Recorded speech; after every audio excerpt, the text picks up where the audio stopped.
Thank you to arthurcrime for this question in the comments of the last video.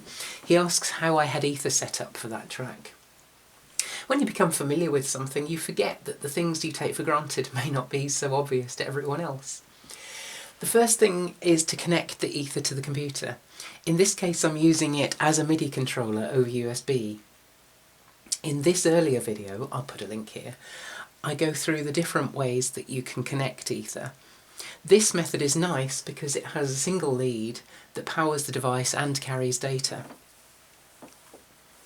After a short moment, the computer recognises e-ther and it's available as a MIDI controller.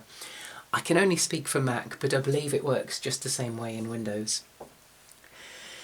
The track selected here is a software instrument. Again, I'm using Logic Pro here, but I expect that this is very similar in other digital audio workstations. If I had a keyboard plugged in, I'd be able to play notes at this point using the selected instrument. If I hit record, I could then record those notes. It's just the same with e-ther.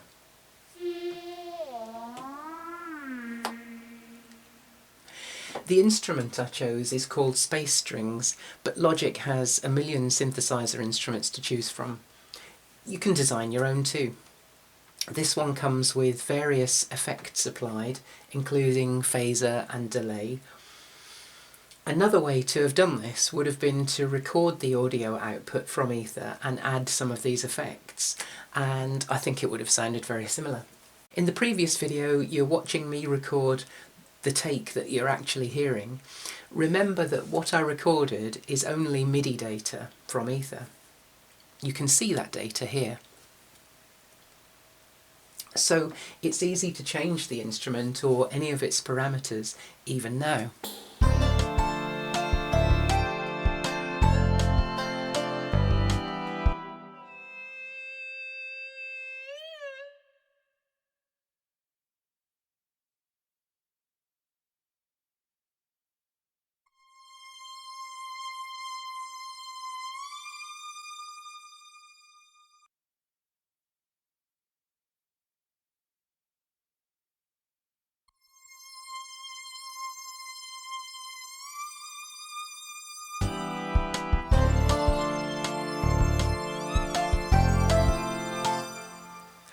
I hope that was of interest and answered the question.